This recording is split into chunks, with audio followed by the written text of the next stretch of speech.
put a smile on your face when you're moving from place to place. Good morning, good morning, morning, good morning, morning. Tobago, and welcome to Youth Wednesdays on the Tobago Updates morning show. You know, it's the middle of the week and we're here to give you that youthful vibe to boost up the remainder of the 2 days.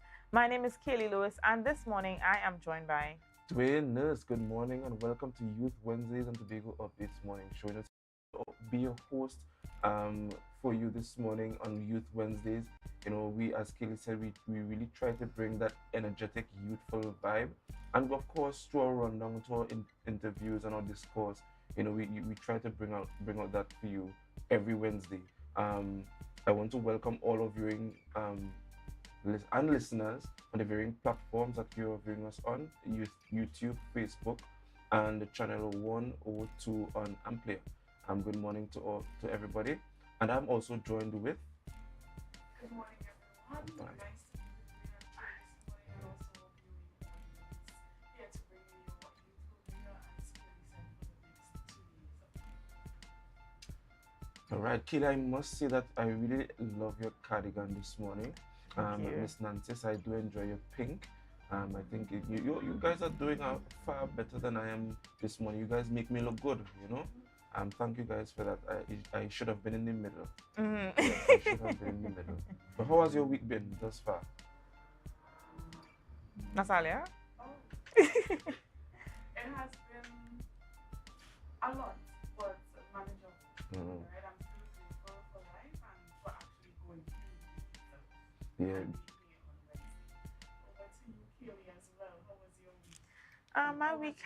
My week has been okay so far, you know, nothing too exciting happening. You know, very casual. But as Natalia said, you know, thank God for life. Thank God that we're here this morning, because life is such a precious thing. Anything can happen at any time. Yeah, that's right. You know, are you guys going to run away today? I mean, no pun intended. You know, there's an event called Run Away today, and some of us may need to really run away from the people that move today. I'm going to enjoy the runaway event happening down at Pigeon Point this morning. I see our producer is, you know, really excited to run away from the studio this morning. I just hope he does not do so before we end the show. But am I going to see you guys, you know, not there per se, but, you know, starring in Runaway this morning? Oh, Dwayne, you know I would not be running away to go anyway. So you might say. But are there any events that you're interested in attending for the? I am not sure. I haven't had time. I saw the layout and it's like, ooh, so colorful. Yeah. However, I am looking forward to the Carnival weekend to get some good rest.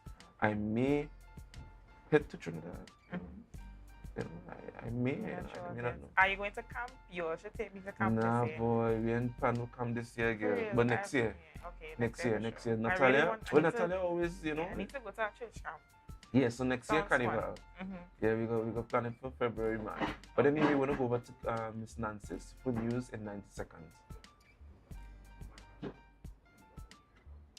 Thank you, Dwayne and Kaylee. Here is your news in 90 seconds for Wednesday, 17th October 2023. Food vendors on no man's land were cautioned about increased public health inspections by Chief Secretary Fali Augustine. He spoke during a town hall meeting in Buku Mount Pleasant Electoral District last night. Augustine emphasized the need for quality control, particularly for food sold to tourists. Additionally, he announced the THA's plans for environmentally responsible development in both No Man's Land and Buku Bay in response to the area's growing popularity, increased waste, and unregulated business activity. The aim is to ensure that this development does not have a detrimental environmental impact while effectively managing the area's popularity. Activist Barrington Skippy Thomas remains committed to legal action against the Registrar General's office, despite some services being restored after a temporary disruption. Thomas's lawyers sent a pre-action letter highlighting the impact on land registration services. The letter emphasized the importance of registering land titles for property rights and highlighted that property owners faced uncertainty without this access. Attorney General Reginald Armour also acknowledged the legal issues surrounding the Registrar General's department in Tobago.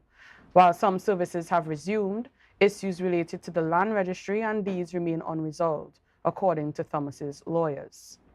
Police are now involved in the PriceMart credit card incident, which saw unauthorized charges and subsequent refunds, causing public outrage.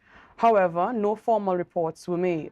Meanwhile, Trade and Industry Minister Paul Gopiskun requested an investigation by the Consumer Affairs Division.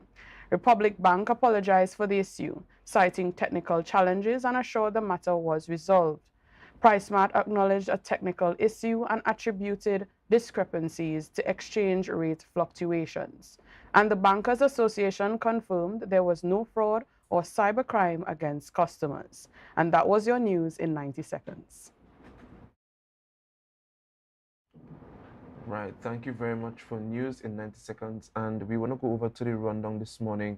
This morning we have a packed and interesting rundown for you. So in no specific order, we have doing our interview this morning is Annel, one of the junior Calypso participant for this year for Tobago's Carnival.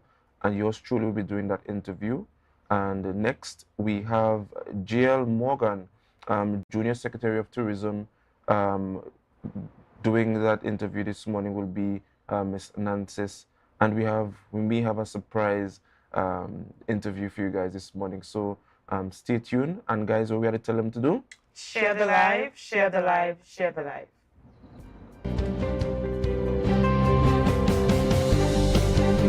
For those who have plans to pursue tertiary education or are already enrolled, there is a Department of Advanced Training that aids with grants and bursaries. This department exists within the Division of Education, Research and Technology. We provide financial assistance to persons who decide to pursue tertiary education or who are pursuing tertiary education. We also provide persons and advisory service to persons who require that type of advice, both financial as well as career guidance. And we try to also provide persons with placement. For those persons who would have actually received funding from us, we try to place them in facilitate their placement in jobs. To access these services, one must apply to an institution of study and the institution must be accredited. In order to be facilitated, the program being pursued must also be accredited. The idea is that we want to see that the person, whoever the person is and whatever the institution is, the important thing is that the institution is accredited and the program is accredited. But much more than that, that the person is also pursuing something that would be of benefit to Tobago and in Trinidad and Tobago for that matter. The assistance being offered by the department has a wide range. Assistance can be anywhere from tuition expenses to living expenses. It can also include meals, transportation, books, and so forth. An applicant needs to state what they require and what the expenses are that need to be covered. The application will then be vetted and it will be determined what assistance you will receive. You can connect with the department via the THA website, tha.dert.gov.tt, or through the division's head office at 299-0781.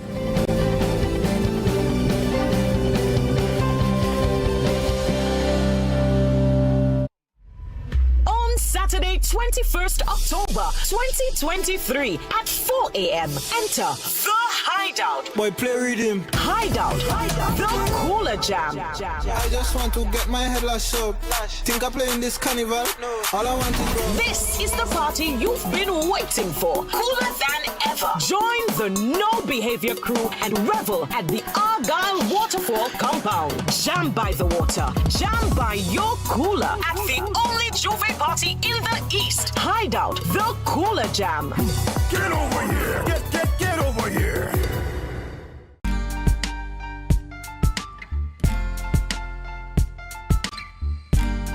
Put a smile on your face when you're moving from place to place. Good morning. All right, welcome back to our viewers. This is Tobago Updates from Portmore Scarborough or Youth Wednesdays. We continue our program this morning with our birthdays. So we have a few this morning. Let's get right into that. First up, we have happy birthday to Quaynell Brooms, blessings to you on your birthday, and I really do hope that you enjoy it. Next, we have Miss Kershaw Belfon. I do hope that you go through this day having the blessings that are afforded to you and that you enjoy it to the fullest. And last but not least, Miss Avian Gordon. Avian, my apologies, Miss Avian Gordon, happy birthday to you, and I do hope you enjoy.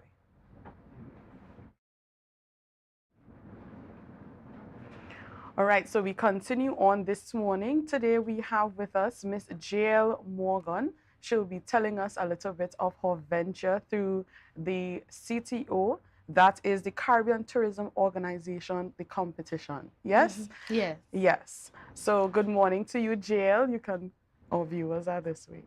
Well, good morning, everyone. Thank you very much for having me this morning. You want to know about how the competition was? Yes, of course. So we'll get straight into that. By the way, JL is a past student of the Signal Hill Secondary School. She is more than capable of what she has just gone through, coming out successfully. Right? She is our Junior Tourism Secretary. Yes, she is. Right. So just to have an insight for viewers, could you give us a general idea of what the CTO Youth Congress is all about? Well, the Caribbean Tourism Organization's Regional Youth Congress is a part of their State of Tourism Industry Conference that they have annually. And the purpose of this Youth Congress is to bring together like-minded youth to discuss a topic of importance to the entire region, which is tourism. Yes. So this year we had, as usual, 3 topics, and everyone was brilliant. I can't tell you, the competition was stiff. It was. Yes. But you endured. Yes, I did. Yes. Right. So could you tell us a little bit about who participates in this competition? Well, this competition is catered to youth between the ages of 14 to 17. So it was persons around that age group. It could be a student from any part of the Caribbean. This year we had 14 competitors in total, including myself. Right. So, and they came from different countries. Yes. Could you give us an insight into which countries they came from? Yes, definitely. There was Antigua and Barbuda, Bahamas, Barbados, British Virgin Islands, who won, by the way. Congrats, Naomi. There was Jamaica, Martinique, St. Kitts, Nevis. They went separate. Turks and Caicos, St. Vincent and the Grenadines. I hope I'm not missing anybody. No, I hope not. But it is a wide variety to call out. So we have a lot of Caribbean islands in. You represented Trinidad and Tobago. No, I represented Tobago. Actually, Okay, yes. Tobago in specific. Yes. Okay. So this year you entered into competition against these people, right? Could you tell us a little bit about your preparation for the venture in it all? Well, a chef never gives away the secret ingredient. All right. However, I can tell you that it was a lot of hard work. A lot of practicing. And I must shout out Mrs. Patrice Caruth Jack, who was there every step of the way, and my parents, of course. But yes, it was a lot of hard work. Right. So we're not going into the preparation because that's your secret. Okay. Okay. So after the prep, there came the actual competition. You were carded with a challenge of presentation. Could you give us some insight into what your presentation was about? Well, I chose topic 1, and that was wellness tourism beyond the norm. And so my challenge was to present a wellness project that would offer visitors 3 unique and sustainable wellness tourism experiences in Tobago. And my presentation was about a wellness whiz experience, which would be a chatbot that visitors would be able to communicate their wellness needs to, and that chatbot would allow them to see different activities in Tobago that they can use to become well. Renewal mud retreats in Bloody Bay, Tobago, as well as the Alafia Herbal and Botanical Village, which would be like a botanical gardens that visitors can come to and learn about the medicinal values of Tobago's herbal medicine. So yes, that is what my presentation entailed. But there were two other topics, that was tourism and the labor force, as well as accessibility tourism. Is there any particular reason that you chose the topic that you did? Well, I would like to be a sports doctor in the future. So I felt as though wellness tourism was something that would resonate with me, as well as I found it to be the most exciting topic. I felt like I could have done the most with it. Okay, Yes. because I did hear you speak about a wellness garden. I find it to be a very interesting idea. You have any idea of where you put this garden? Not at the moment. I know that we don't want too much stuff on the western end of Tobago, Of so I'm really course. brainstorming locations, thinking about how accessible somewhere in the east would be, somewhere in the north would be. So yes, I'm really thinking hard about it. All right, seeing that you're thinking so hard about this, it sounds like you have plans on implementing these ideas into the island, right? So how would you go about that? Well, I firstly would have to write my proposal and seek approval for this proposal. I am hoping that I would get approval because I feel like my ideas are really good. Yes. So yes. And they will be of benefit to Tobago. Yes. Especially your wellness garden. I'm stuck on that idea. Yes. It's a very good one.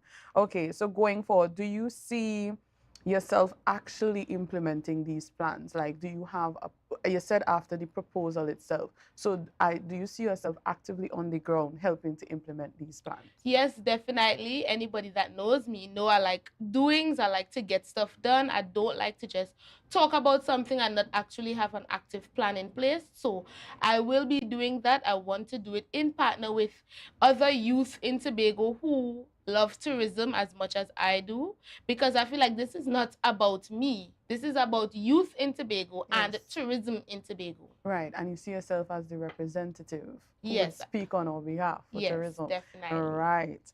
Okay, I'm loving this interview, by the way. Right, so you are currently the junior secretary, right? Could you tell us a little bit about your responsibilities as a junior secretary and some of the benefits that you'll be getting being in this role?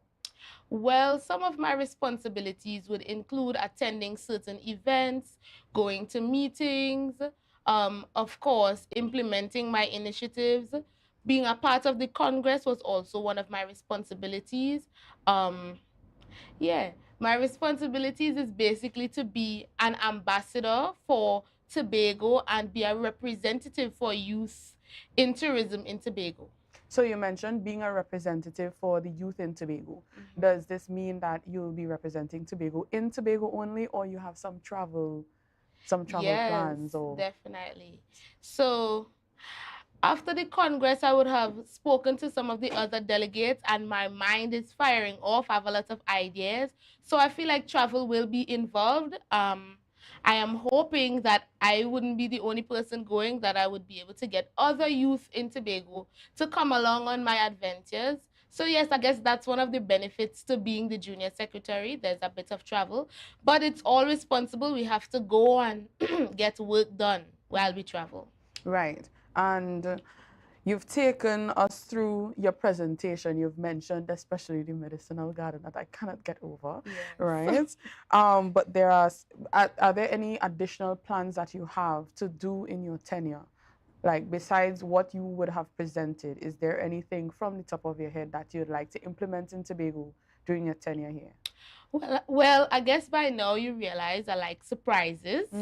So currently I am working on something, and all I can tell you is that it involves youth and social media. Hopefully when I get this on the road, I'm expecting that all of the youth support me and don't just say, yes, that's a good idea, but actually come and give me some tangible support. And I hope that you'll call me back to talk about it. I hope so as well. The producer is hearing you, so maybe there is that in the future. Okay, so one more question before we do wrap up our interview. Could you tell us how do I phrase this question? Okay, so what advice would you give to someone, another youth, who might want to venture into this after your tenure is up? My advice, apart from do not be afraid and go head on into it would be, it is not a bed of roses. You have to work hard, so you need to know yourself.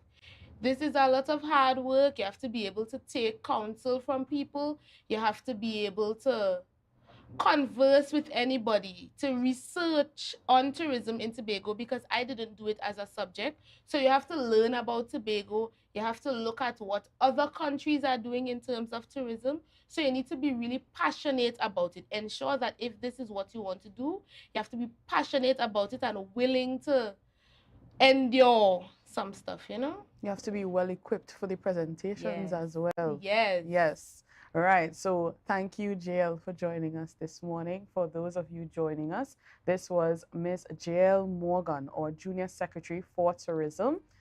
Thank you, JL, for being here with us once again. All right. So before we go, I just want to remind you all to share the live, share the live, share the live.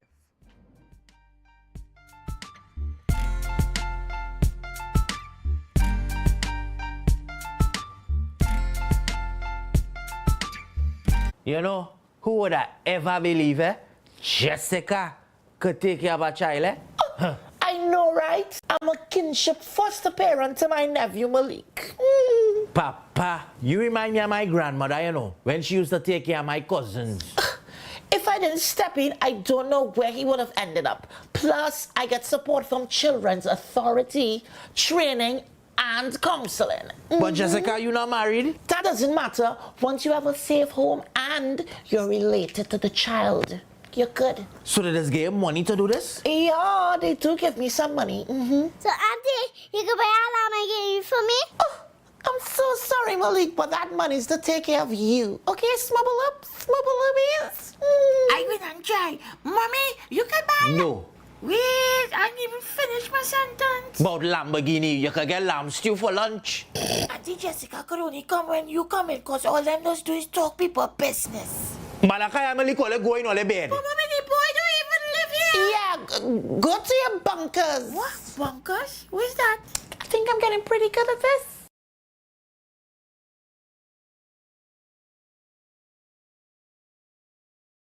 Mount Pleasant Credit Union back to school loan promotion. Loans up to 15,000. Requirements: job letter and a payslip no more than 1 month old. Utility bill, copy of book list, salary deduction, 10% down payment for self-employed persons, evidence of income and expenditure, bank statement, 12 to 18 months, other supporting document. Promotion ends October 18. Contact us at 639-8375 or 8108 or check us out on www.mpcutobago.com or email us at loan@mpcutobago.com. Mount Pleasant Credit Union's back to school loan promotion. So your car break down. Oh, no, not again. And you're worried paying a wrecker could mean a pocket breakdown too. But when you're insured with Tatil, no stress. Yes! A Tatil motor policy has lots of benefits that protect your pocket, like free roadside assistance. That's free 24/7 every time, as many times as you need. Tatil, where people are people. A member of the Ansa McCall Group.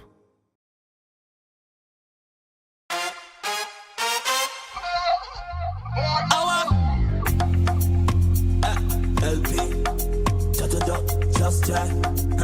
Just chat. Any drink at the bar, give me plenty. Calibre liquor shot at the century. Look, now the thing start. We love me drinks to me heart and me send shots.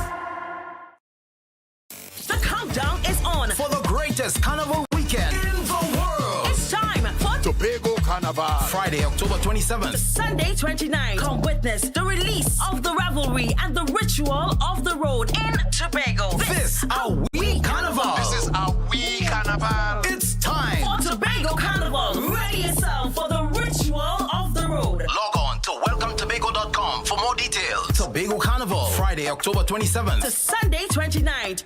Tobago Carnival, Caribbean Vibes presents Tequila Sunset. Tequila Sunset, October 27th. Scarborough Esplanade from 3 p.m. to 11 p.m. It's a cooler fete like no other. Bring your squad and we'll take care of the vibe with your top TNT and New York DJs, surprise guest artists. Tequila Sunset will be an epic event you will never forget. Early bird tickets are $199 TT or $30 US. Get your tickets online on islandetickets.com or frontlineticketing.com. For more info, call 475-6218 or 754-7344 and New York 917-561-9742. All drinks must be in plastic bottles and no ice or chaser allowed. Tequila Sunset, October 27th, Scarborough, Esplanade. Loving gives me fever. I feel like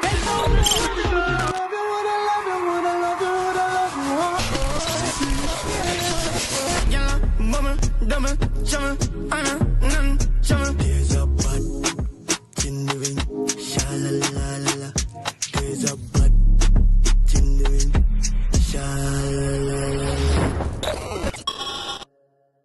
When they don't know she might blaze a shop like a razor. I'm gonna be in Tobago. Tobago Carnival. Last lap, October 30th. October 30th for last lap. Yeah, my boy gonna be representing Jamaica. Barbados. From the Bahamas. We're going on a Grenada inside that Tobago. We coming.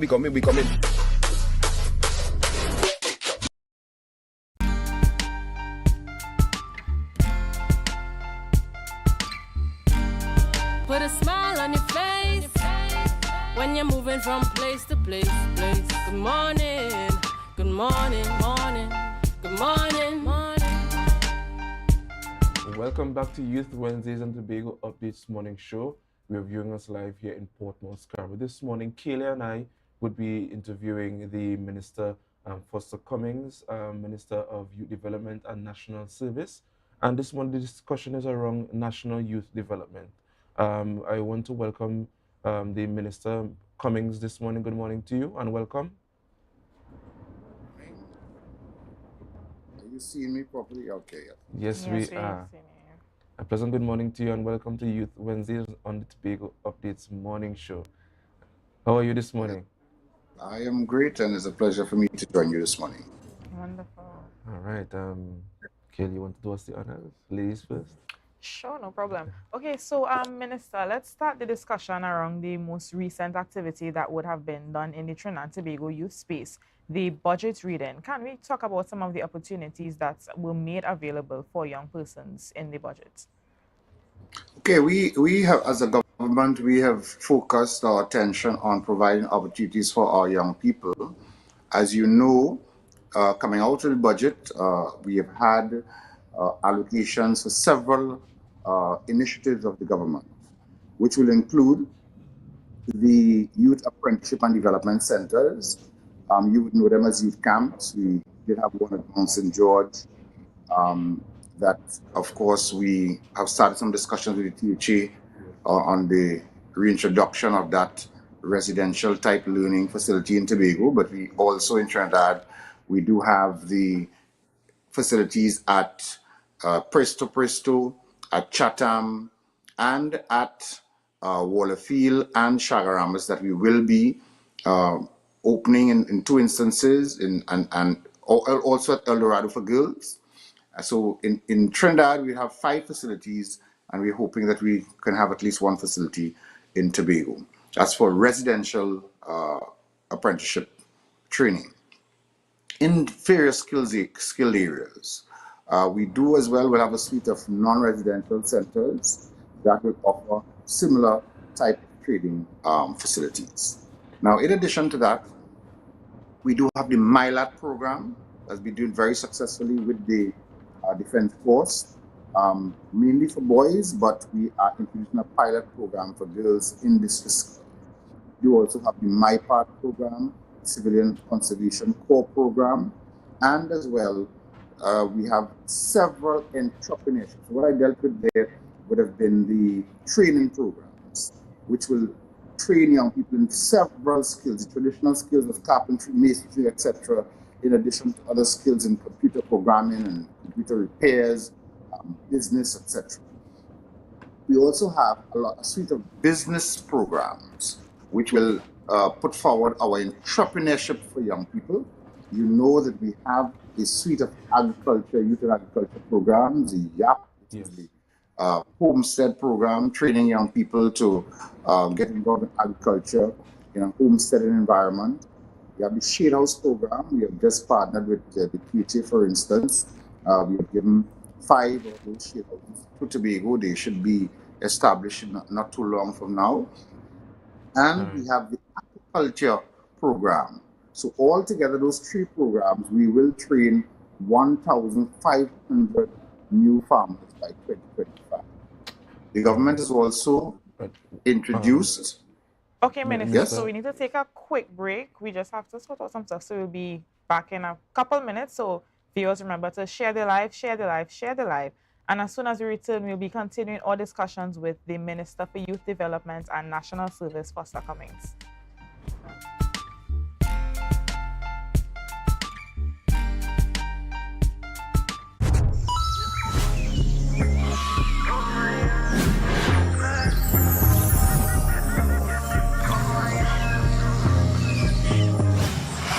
Take your time and ride on the bike. Take your time and ride on the bike. Take your time and ride on the bike and ride on the bike and ride on the bike. She's loving the ambience of my. Somebody call the ambulance with this chick. I just long, I don't really quick. That's why she's loving me. Better when you done, you might walk with a stick. Meanwhile, you bend down, let me see you boom click. Let me beat it up just like. I know you're loving me. When coming to I like the plenty. Sit on my riding like a Bentley. Full of that need to empty. Take your time and ride on the bike. Take your time and ride on the bike and ride on the bike and ride on the bike. Ride on the bike, ride on the bike, ride on the bike, ride on the bike, ride on the ride on the ride on the ride on the ride on the ride on the ride on the bike.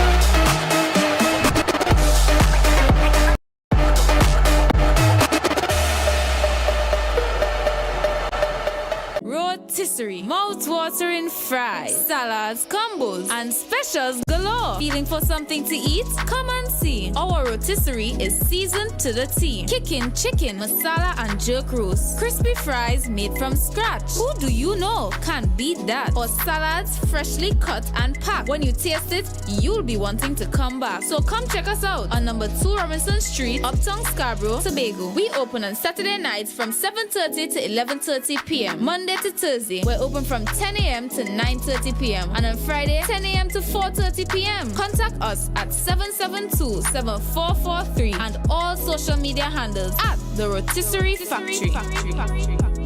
Inner Health, number 13B, Portmore, Scarborough, Tobago, with over 25 years experience offering services in and not limited to microscopic blood analysis, reflexology, and the sale of a wide range of organic herbal products used to supplement thyroid, lymphatic, heart, kidney, and brain health, and the male and female reproductive systems. Come and chat with us. Remember, your health is your wealth. We are going on a new journey. Tobago now has its very own Carnival. She like loud music and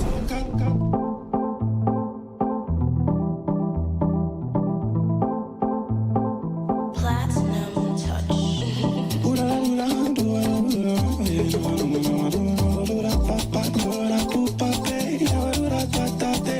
yeah.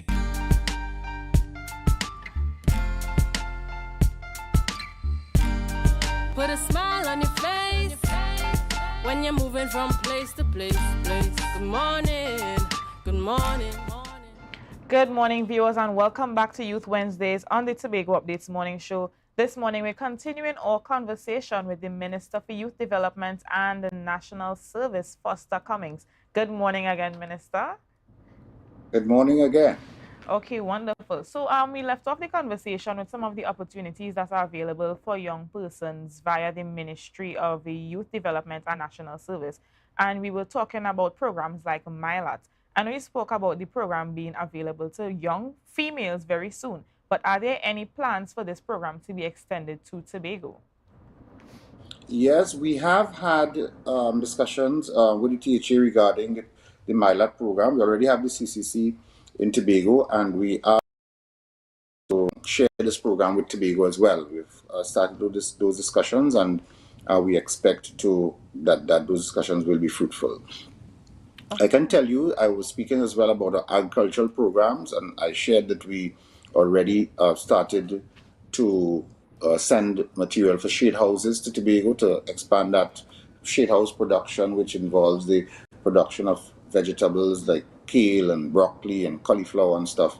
We want to train our young people to get involved in food production, and that we bring cheaper food and healthy food to our population. So we're looking at our food security and getting new and younger farmers involved in food production.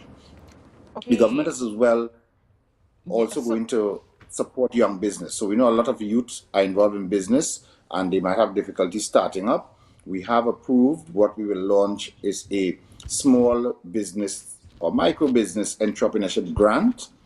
And young persons, we intend to give out 1,000 of those grants annually. Young persons will be able to apply and get support from NEDCO up to the tune of $20,000 for small business startups during this fiscal.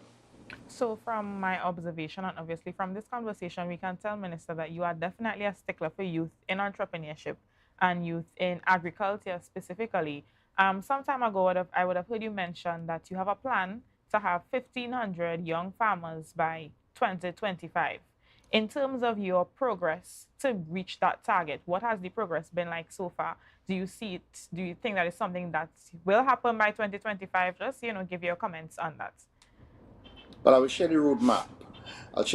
We have so far, in terms of the homestead program, we have been able to take in 3 cohorts so far. That will be 2 full-time cohorts and a part-time cohort. That will give us 600 coming out of the homestead so far. In February, we will take another part-time cohort, and in September, another full-time cohort. That is 1,000 persons by 2025. And in the Shade House program, we have already graduated 100. We currently have a cohort of 100, and we'll take another 100 in September. That's 300. And in the aquaculture program, we currently have a cohort of 100, and in September we'll take another cohort of 100. So altogether, that will give us our 1,500 new farmers by 2025. All right, Minister. And coming on from this program, you said 1,500 by 2025. How many of those persons are in, or those young persons would intended to be Tobagonians as part of this esteemed program? If any projections there at all. In terms of the Shade House program, that program, as I said, will be established in Tobago physically. We have sent material for the construction of shade houses already, and Tobago Space will soon see the development of that program. But in the other programs that are being run in Trinidad, we do have Tobagonians who are here and enrolled in the program.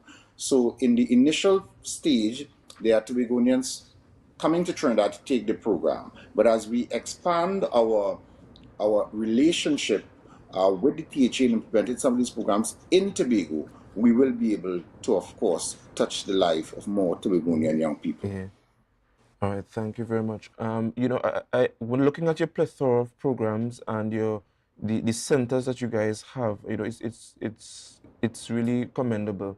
But my question is, how many of these young persons graduating from these programs are really matriculating into young, professional, lucrative business owners? Can you any status on that as yet, or is it too early to call?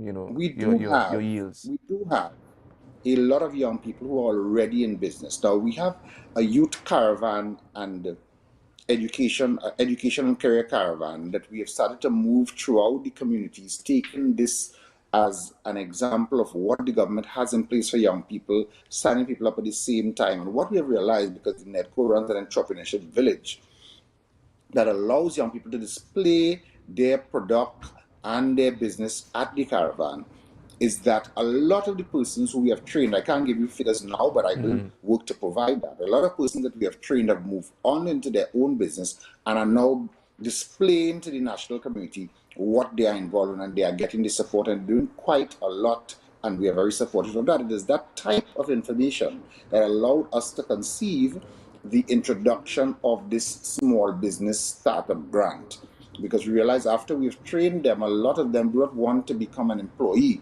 They prefer to become self-employed and employ other persons. And so we're giving them that startup so that their first capital injection is not going to be a loan, that they'll get difficulties possibly to get off the ground, but we give them that startup. So for instance, if you did tailoring, you need to buy a sewing machine, a serger, etc.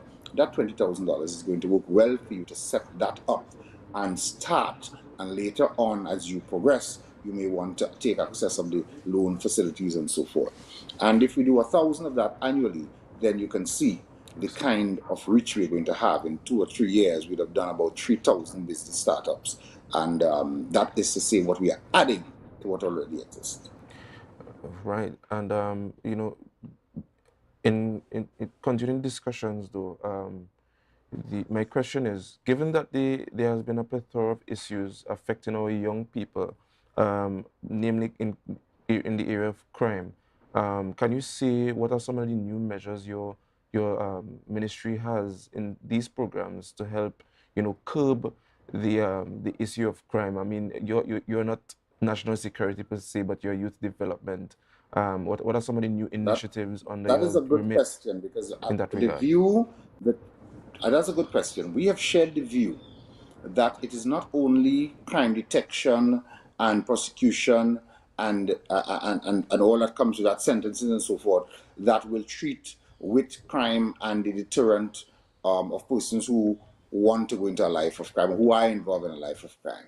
If we reduce, if we train our young people, and if we put them into productive activity, it reduces that pool of persons that the UN refers to as NEET, which is that they're neither employed, neither in education or any form of training, and therefore they are in society very in an unproductive way. You see many of them when you drive into villages and towns, just on the block or on the street, not involved in any productive activity. We want to get those persons into active training programs, get them into productive activity, so we reduce the number of persons available to the criminal-minded persons to attract them and recruit them into gang activity or into lawlessness or into criminal activity. And therefore, that is why we are putting so much attention into this wide array of programs, and that's why we're taking them into the communities as well. So the MyLAT program, the MyPart program, the CCC, the very many training programs I've mentioned, the business initiatives, the agriculture initiatives, all of that coming together. And I should tell you as well, we are soon to launch National Service TT, which is a program that we intend, which will touch the lives of about 5,000 young persons in a very short period of time. In conjunction with the Defense Force, we will go out in communities, attract these young people in, we'll work with the Defense Force because they have the experience coming out of MyLAT and MyPart. We are going to invite volunteers from the national community, persons who have already succeeded in different areas of life, to say, listen, come and help us mentor a young person, give back to the national community, get these young persons to understand the civic mindedness, certain life skills, and the importance of contributing to society, but doing that through your own development. That program will be launched soon, and that will as well certainly help in the efforts that we are working so vigorously towards. Right, time is definitely fleeting on us. I have one more question before I give it over to my colleague here. You know, what is the ministry doing? I see the strides of the ministry. What is the ministry doing to remove this stigma from vocational training, especially in the areas of agriculture? And I know the effort is to really have the idle hands busy. But how do you mitigate against the notion that the life of crime is out of survival and it's more lucrative to them, as opposed to this, you know, this step-by-step militant, being told what to do, taking a long time to grow into something, you know, that is lucrative? How does the ministry mitigate against those things, those notions, by those young people, those young persons? Well, in the first instance, when we launched the Youth in Agriculture initiative, there were persons who are of the view that we would not be able to attract young people to agriculture. I can tell you the first advertisement we put out for the homestead program, we were looking for a cohort of 200 and we got in excess of 1,400 applications. That said to me that there were quite a number of young persons who wanted to get involved in agriculture but didn't have not only the training but the facilities to practice their trade. And that encouraged us, and we then decided to launch a part-time component of the program. And when we advertised for the part-time component, again, the application was around the 1,500. And every application we put out for either agriculture, skills training, business training, we are oversubscribed significantly, both by online applications and the paper application, so that young people are interested. There are a lot of young people who want to do better for themselves, but there are also those, of course, who will prefer not to work hard, not to earn. You will always have slackers in society. I said to the graduating class last week, not a graduating class, the class that was entering the biz at MIC, that if you want to be unproductive, then you will be unproductive. But it starts with you if you want to become a productive citizen. So I say to the young people of Trinidad and Tobago again this morning, it starts with you. Your parents can assist, your peers can assist, the government is a facilitator, and we will put a whole lot of things on the table. But we are unable to legislate and force people to improve themselves. We will provide the opportunities. It will start with some seed coming out of your head to say, I want to be a better citizen. I'm going to take advantage of the opportunities and improve myself. And maybe you can encourage a friend or a relative to do the same. Okay, Minister, very commendable indeed the efforts that are being made by the Ministry of Youth Development and National Service. But I know very recently the ministry would have been renamed or changed over from it was Ministry of Sport and Youth Affairs. Can you comment on the significance of this renaming? Have there been any benefits at all, if any, after the renaming of the ministry?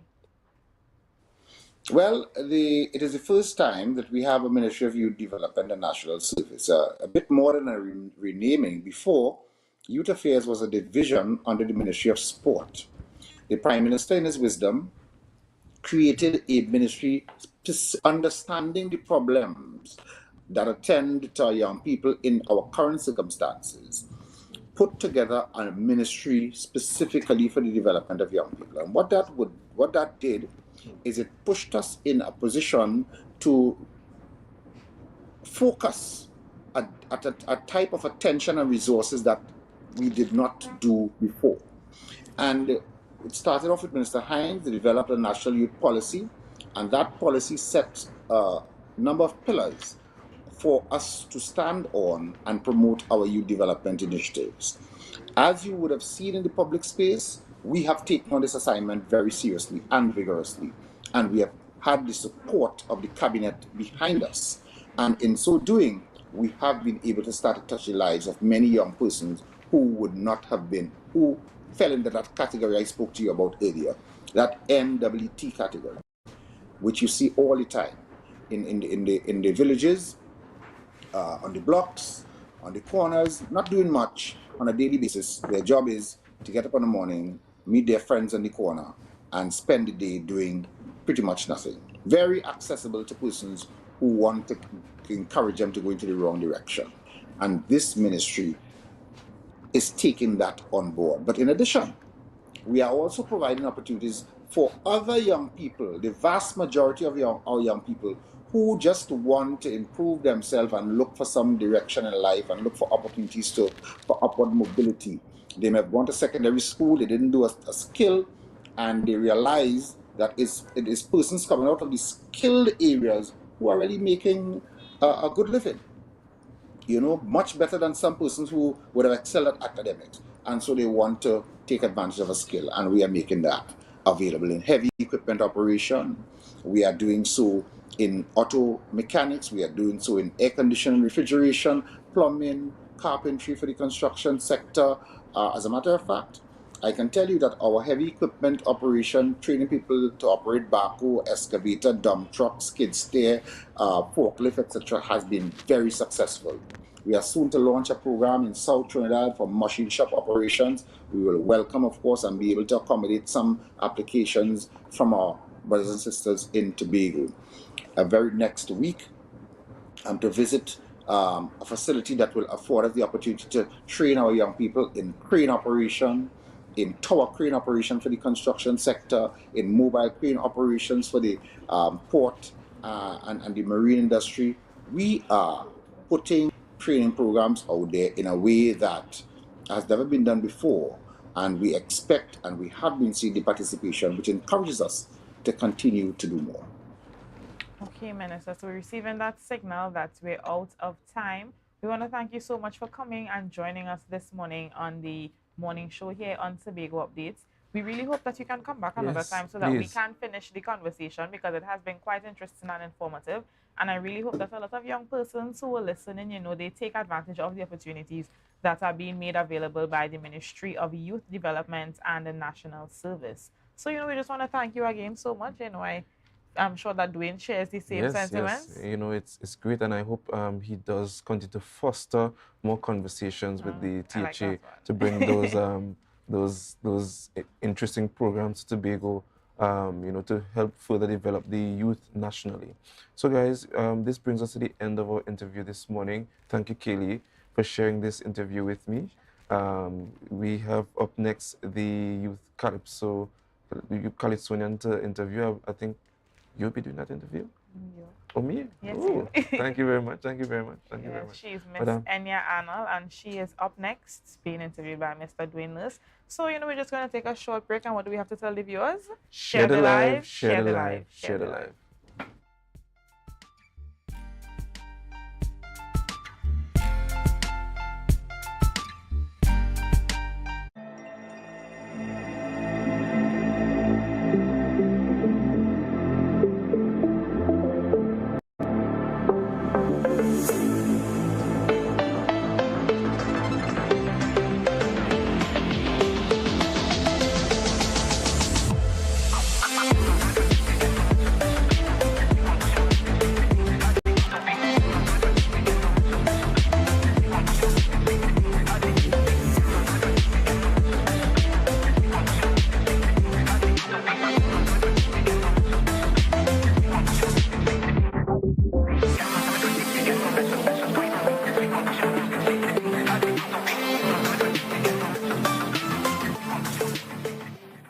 Jimmy's Holiday Resorts has 1, 2, and 3 bedroom, fully self-contained apartments located at the heart of Crown Point. Minutes walk to the popular beaches, restaurants, bars, and the airport. Enjoy our amazing amenities such as fully equipped apartments, complete with Wi-Fi, AC, TV, and a pool, and a mini-mart on the compound. Call 639-8292 or 8929. Jimmy's Holiday Resorts is your family's home away from home. We in Tobago for Carnival with the award-winning band Fog Angels, Juve and Mass. You don't know it's your boy Young Brother representing for Fog Angels, Big Bad, Juve and Mass Band. 2 days of excitement, 2 days of jam on the road with Fog Angels, Juve and Mass Band. Push back, baby. Push back and Fog Angels, baby. We're Tobago's premium, all-inclusive Juve and Mass Band that consists of costume, free drinks, free food, goodie bags, makeup artists, designer, pre-party, after-party on the beach, live DJs, biggest artists, 40-foot music trucks, tight security, VIP service on the road, and a decade of experience. Fog Angels now take bamboo gal. Fog Angels Juve band. Take bamboo gal. Ha! Fog Angels Mass Band. For your premium all-inclusive packages, check Facebook, Instagram, or visit www.fogangels.com or call 492-9454 or 788-5481. Juve and Mass in paradise. Play safe, play sexy, play Fog Angels. Fog Angels make you feel it, feel it.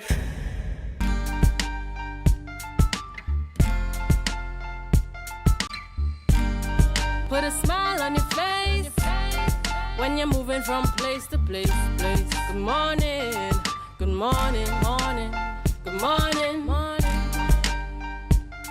ladies and gentlemen. Let's hear it one more time for Miss Anya Annel.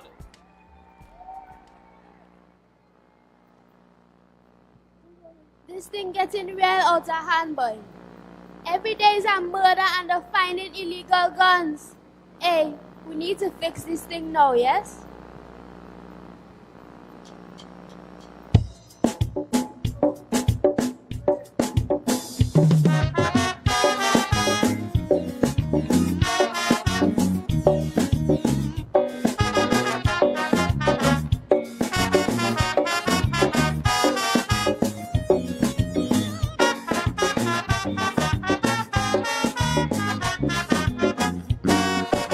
While listening the news, boy, I feel so confused. What going on here in TNT? In our blessed nation is no home invasions, and criminals going on a killing spree. Every day you're hearing history of all lives that they're taking, and I keep on really stopping. To help our leaders, let all the youth come together so we can secure our future. I said, let we fix it now, bring it back in every society. Let we build back TNT. I said, fix it now, bring it back. We're losing too much of youth. Every day they're getting shoot. I said, fix it now. Let we bring it back. So TNT, go hold a brighter future for we.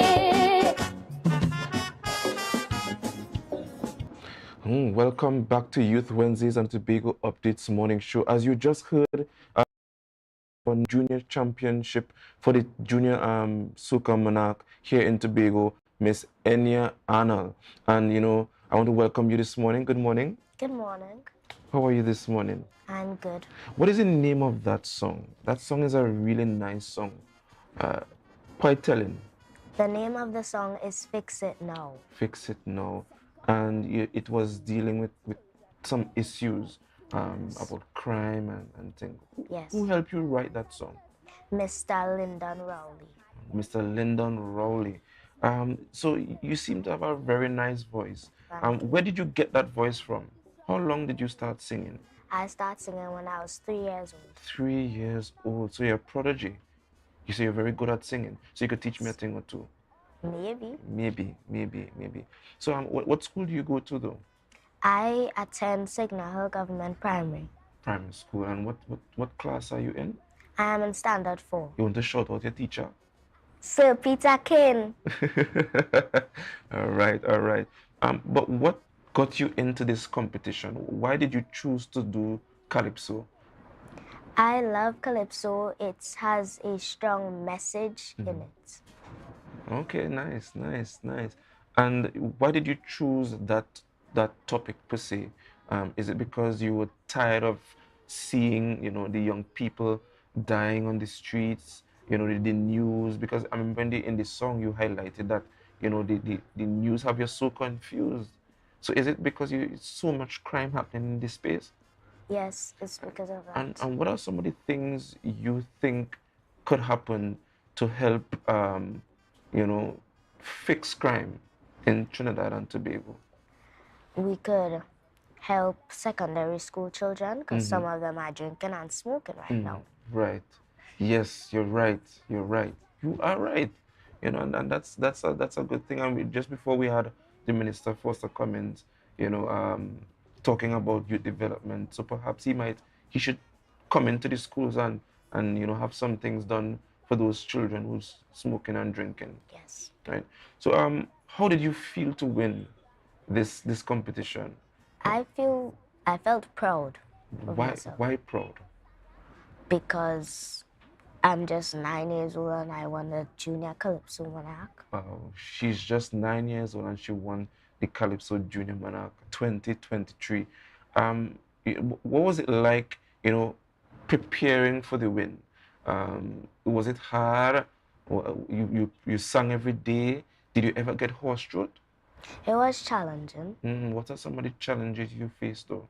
It had some parts that I wasn't getting so well, but I got it at the end. Well, evidently, I can't even dance like you. I can't sway like you because if I go up there, I can fall down, and people like you might laugh me. So who was your trainer? Mr. Lyndon Rao. So he also wrote the song, and he also taught you the moves and everything, and how to vocalize and everything in the songs. Yes, but I kind of like did the moves myself. You did the moves yourself. Wow. So you on TikTok or anything like that? You learn those moves from TikTok or YouTube? A little bit. A little bit. All right. So perhaps you could, when the show ends, you could, direct me in that direction because I have no rhythm like you, right? But why do you like your song so much? Because it's just a nice melody, and it's a serious song, All right. So who was your number one supporter in all of this? My mother. Where is she today? She isn't here. She is here. You want to shout out her? Tell her something nice. Thank you for supporting me. All right. So what is next for you? Are you going to do another song? Are you going to do more songs? Are you going to get into soca? What next for you? I think so. I think You I think will. so? Who's your role model for calypso? If you have any at all. I don't You don't really. But who's your favorite singer? Me? Oh, you're I like that. You love yourself. You love yourself. So are you going to be playing Carnival next weekend? I'm not too sure about that. Perhaps you should. A part of being a young celebrity and a young artist in Tobago is that you have to be out there and interact with people and things, so people can get your autograph and get pictures. Yes. Did anybody important or special take any pictures with you? Well, yes, the education of the Secretary for Education, Miss Hackett. Yes. All right. No, well, we don't have any pictures to show that this morning. But besides your mom, is there anybody else that is proud of your achievement? Yes, Mr. Lyndon Rowley, because he wrote the song. Yes. And he will feel very proud that I won. All right. I kind of want to ask, what did you win? But we could probably ask that off the show so that people wouldn't get too jealous. But congratulations to you. Thank you. I want to see you sing a lot more songs. You're only 9 years old and you've won big and you've made Tobago proud. Do you see yourself participating? If there's any opportunity in the Trinidad competition? Yes, I see myself. Yeah, so you need to talk to Mr. Rowley as soon as possible to start preparing you, so you could probably win again and put Tobago again on the map. Yes. So is there anything you want to share with your the young people who might not be as brave as you to stand up on stage and sing? What encouragement do you want to give the young people and your friends? We can make a change. We can make a change. That is the encouragement coming from our junior Calypso Monarch winner, Miss Anya Arnold. She's only 9 years old. I want to thank her and her mom for bringing her on set this morning, and congratulations to her. And Mr. Rowley, congratulations for doing the good work for Miss Arnold, young Miss Arnold. And that brings us to the end, unfortunately, of Youth Wednesdays on the Tobago of this morning show. And Anya, I want to ask you to do me one favor. Join with me and just tell them to share the live. Share the live after three. Share the live. Share. We go over to Tobago in Focus and Good Morning Tobago with Candice Jackson.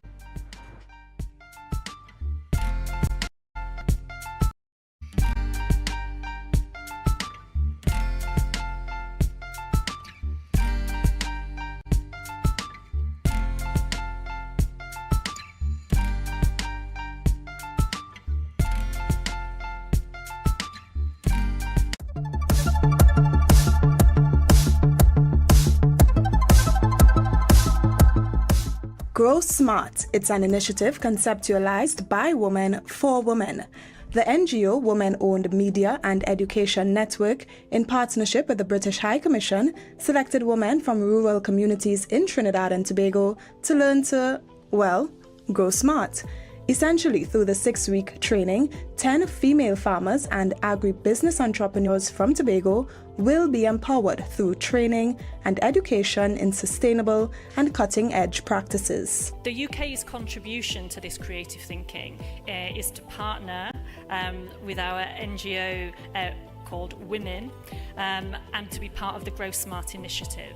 So this is to provide education and training to women farmers and would-be farmers and aspiring agribusiness entrepreneurs. You're going to get knowledge and skills and resources to help you implement sustainable and innovative agricultural practices. Grow Smart intends to introduce hydroponics, hydroponic system design and construction, liquid and substrate-based systems, nutrient formulation for hydroponics, sanitation and biosecurity for hydroponics, introduction to aquaponics and organic hydroponics, and introduction to agribusiness and marketing. Today, as the Grow Smart initiative officially launches in Tobago, I reflect on the words of the late Nobel Peace Laureate and freedom activist Desmond Tutu. He said, if we are going to see real development in the world, then our best investment is women. For us in Tobago, roughly around 80% of our agricultural produce comes either from Trinidad or through Trinidad to Tobago. And so that dependency alone tells us that we are nowhere close to achieving food security and, more importantly, food sovereignty, which has to do with the island's ability to have a secure and safe supply of food at all times. You are now at the front of that battle for us on the island through the Grow Smart initiative. I believe you will do well in this program. Here is an opportunity for you to broaden your skill sets as women. Here is an opportunity for you to create a legacy for your family and for your children. These women will develop an agribusiness model around the new learnings, and the 6 of them will be given the opportunity to pitch their new business idea. 30 women in total are the beneficiaries of this program. That was a production of the Department of Information, Office of the Chief Secretary, Tobago House of Assembly.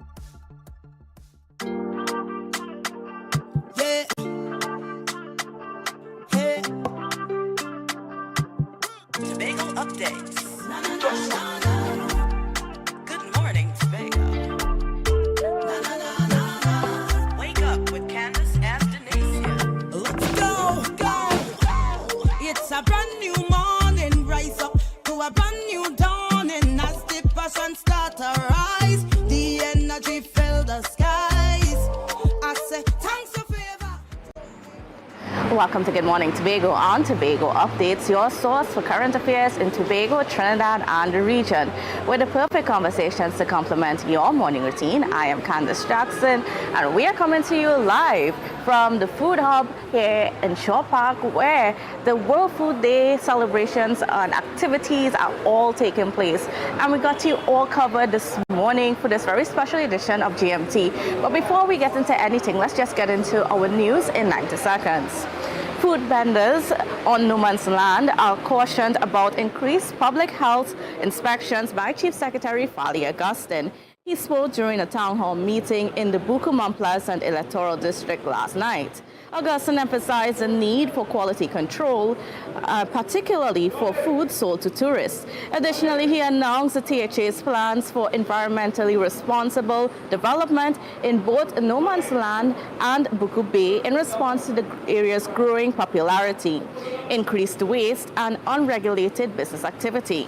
The aim is to ensure development does not have a detrimental environmental impact while effectively managing the area's popularity.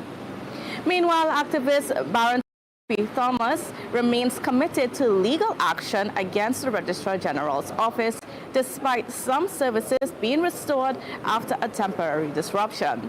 Thomas's lawyer sent a pre-action protocol letter to highlighting the impact on land registration services. The letter emphasized the importance of registering land titles for property rights and highlighted that property owners faced uncertainty without access.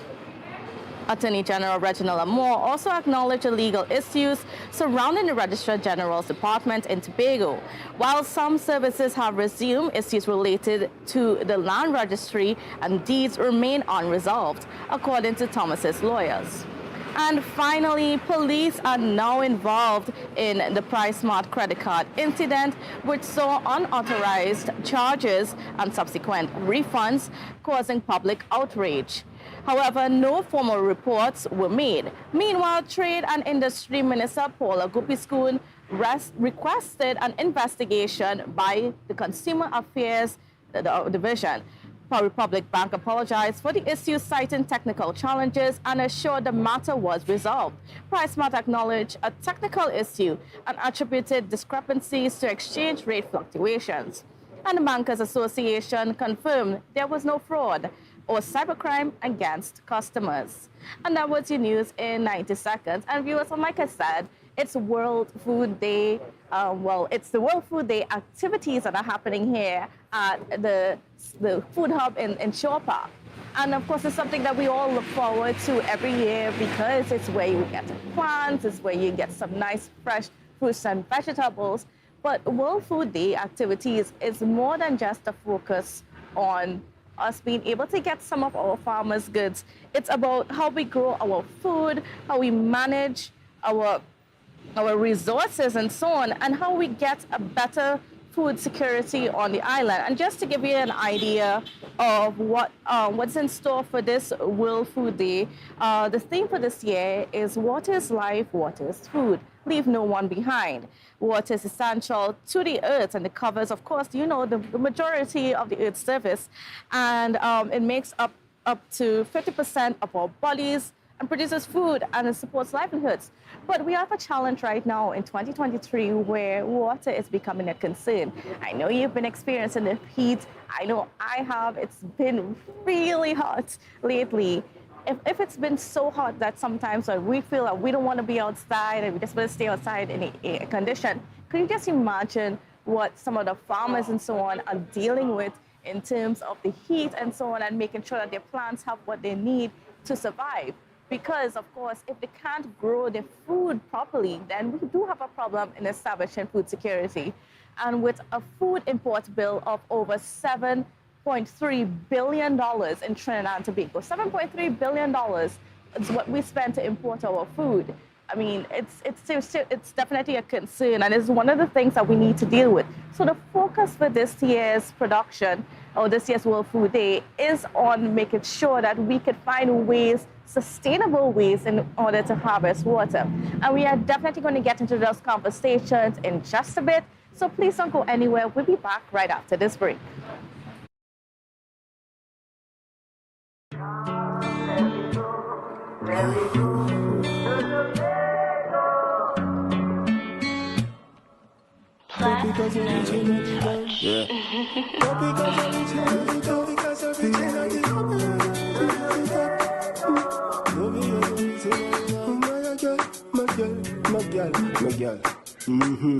Bad girl from Roxborough to Tobago, body fuego in your day clothes, I rate you. Grew up around good vibes and incense. Grew up in hard times that intense. Shut it as you're reaching at the dance. Use the topic as you're reaching at the dance. My girl, go and drop it as you're reaching at the dance. Making use of your talents when you balance back on the dance. Yes, yes. I know, baby. You want a man who take you serious. Not just beat and leave. You're fed up on the streets. Yes, yes, I know, baby. You want a man who take you serious.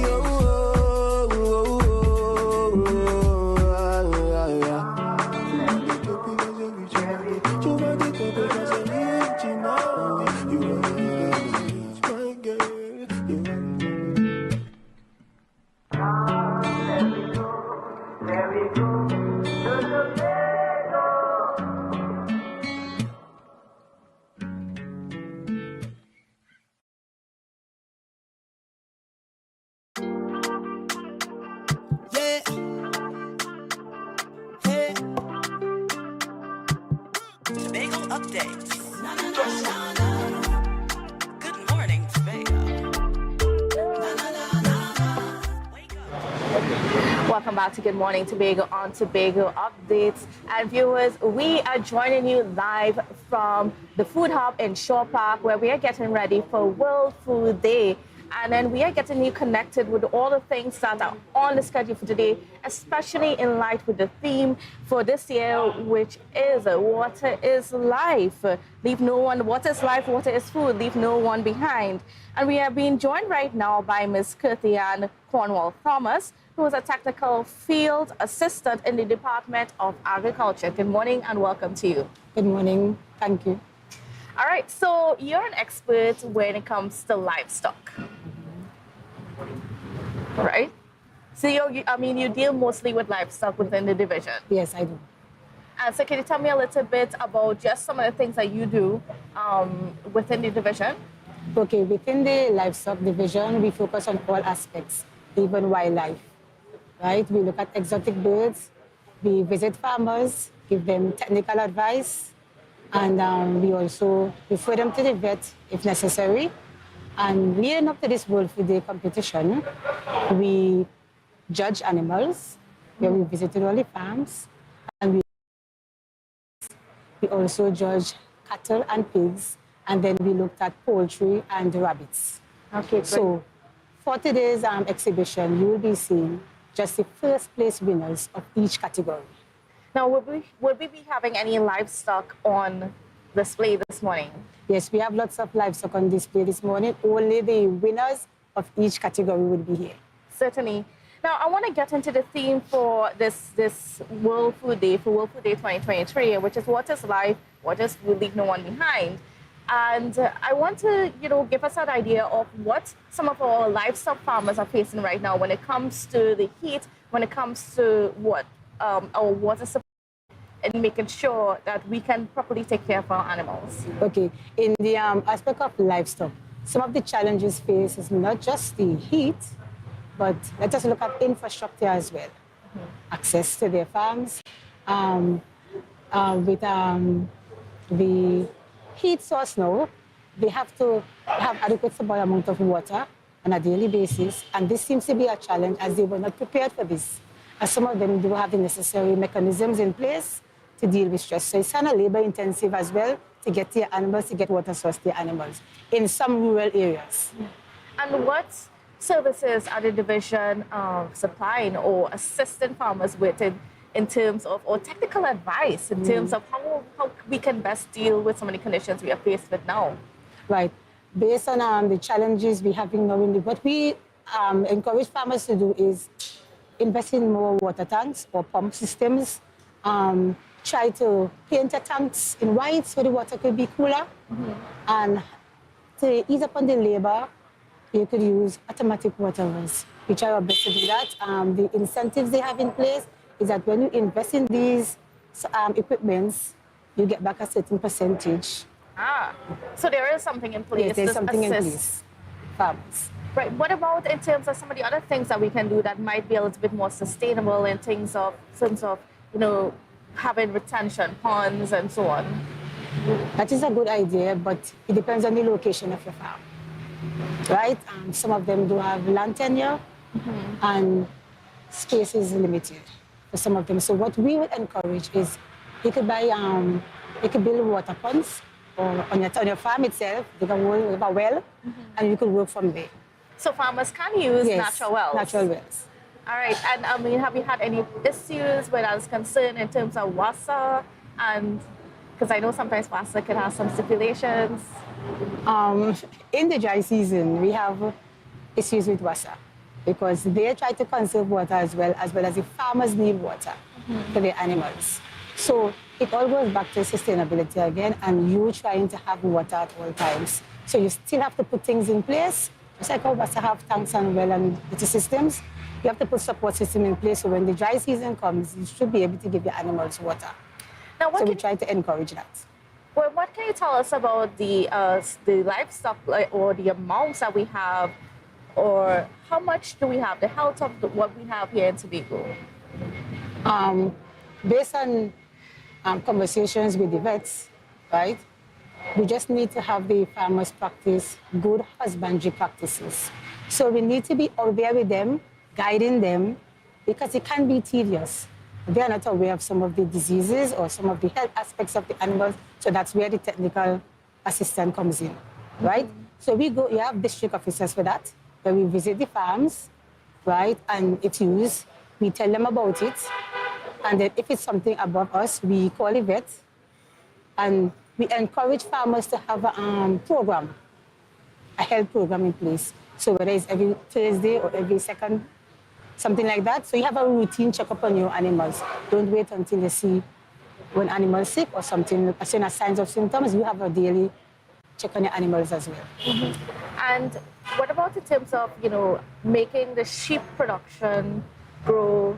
Because I know that there was the Lamb Fest that happened a few weeks ago, and one of the strategies behind that is to introduce to Tobagonians lamb as a meat source and so on. How has that been going? The lamb initiative was excellent. I like the idea, and as you know, lamb is not really consumed on the island that much, right? So the whole initiative behind the Lamb Fest was to support the small ruminant industry, right? So we focus on the farmers in Tobago, we collected from them, and then we slaughtered and so forth. The meat was sold to the caterers. And on that particular day, I must say that it was a win-win situation because the caterers, everybody didn't have a meal. So that means the caterers were sold out, right? So some patrons were disappointed, some were happy. But in general, I think the lamb initiative was a good one to encourage the small ruminant industry because farmers on the island need motivation. And I think that was a big step and a huge decision that was made by the division in collaboration, Tiller and TADCO, with this great initiative. And what are some of those challenges that might be affecting those farmers? All right, marketing. I will look at marketing because you may go into a venture and you didn't really put your products outside. So you have a surplus on your hand and nowhere to go with it. Right, so I think they could network too. Farmers could network. And in the division, within the division, we can do that as well. Assist the farmers in getting the products out. Certainly. Now we've seen the sheep, lamb, goat to some extent, and we've seen poultry. Is there any more industries? What's going on with the pork industry? Are we trying to get that to a certain level here in Tobago? The pork industry has gone on the decline, and I will tell you, based on farmers' response, they were looking at the same market issue, but they have the meat in their hand and they have nowhere to distribute this meat. And apart from that, the industry is failing because of, let me say, feed costs. A lot of them came out of it and decided to go into poultry farming instead. So they have converted pens into poultry units. And this is because the pig feed itself was at a rise at a certain time, especially when we cannot get grains in the country, right? So it was really cost-effective on them if they just come out of it and go into something else that they think would work for them. And then what would you say to those farmers that are looking on and might be interested in venturing on a larger scale, whether it be sheep, whether it be poultry, whether it even be pork, that sort of thing? Right, let us focus on the theme. Right? Water is life. Water is food. Leave no one behind. Which means we're not generally speaking about water. We mentioned the word water, right? But water is essential in our everyday life. It also constitutes to like 72% of our agricultural industry, right? So the idea of leaving no one behind means that every day is agriculture. From the fabric, from the lumber to your house, everything is agriculture. What I think farmers should do now, there is room for improvement, and going forward, we as officers or those at the head table need to work with the farmers, right? Pinpoint the major challenges, right? And going forward, we work towards them. And I will encourage farmers because there is room within the industry as every day is agriculture. And if we are hoping to reach in 2025 the sustainable goals that they are set by the UNDP, right, then to eradicate poverty, then we can encourage them, motivate farmers. They need motivation, right? And then we could be the link from the farmer to the hotel as well. So we have to encourage them. There is room for improvement and there is room for growth within the industry. Do you have any idea of how many livestock farmers we have in Tobago, and in general, how much of our livestock farmers contribute to the amount of meat that's consumed on a monthly basis? On a monthly basis, well, I may not be able to give you the data as to how many farmers we have, right? But farmers on a whole, they recently had the contract farming with Tatco where they used to supply chicken. And before, it was the marketing division. And meat used to be supplied to the division and then sold to the public. So there was a link between the farmers and the division at all times. What they also do is go to the Scarborough market and they sell their produce as well. Some farmers have clientele, so you meet the farmers directly and you go from there. All right. Well, I want to thank you so much for being on with us. It was certainly a pleasure speaking with you. So viewers, please don't go anywhere. We'll be back right after this break. Okay, thank you.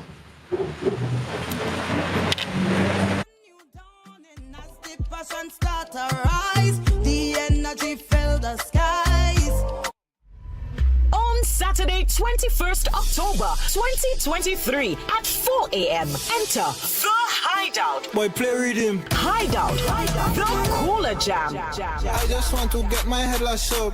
Think I'm playing this carnival? No. All I want is go. This is the party you've been waiting for. Cooler than ever. Join the No Behavior crew and revel at the Argyle Waterfall compound. Jam by the water. Jam by your cooler at the only Juve party in the East. Hideout, the Cooler Jam. Get over here. Get over here. You know, who would I ever believe, Jessica could take care of a child, I know, right? I'm a kinship foster parent to my nephew Malik. Papa, you remind me of my grandmother, you know, when she used to take care of my cousins. If I didn't step in, I don't know where he would have ended up. Plus, I get support from Children's Authority, training, and counseling. But Jessica, you're not married? That doesn't matter. Once you have a safe home and you're related to the child, you're good. So they just gave money to do this? Yeah, they do give me some money. So, Auntie, you can buy a lamb I gave you for me? Oh, I'm so sorry, Malik, but that money's to take care of you. Okay, smubble up is. I went and try. Mommy, you can buy. No. Wait, I didn't even finish my sentence. About Lamborghini, you can get lamb stew for lunch. Auntie Jessica could only come when you come in, because all them does do is talk people business. Malakai, I'm only going on the bed. But Mommy, the boy don't even live here. Yeah, go to your bunkers. What? Bunkers? Where's that? I think I'm getting pretty good at this.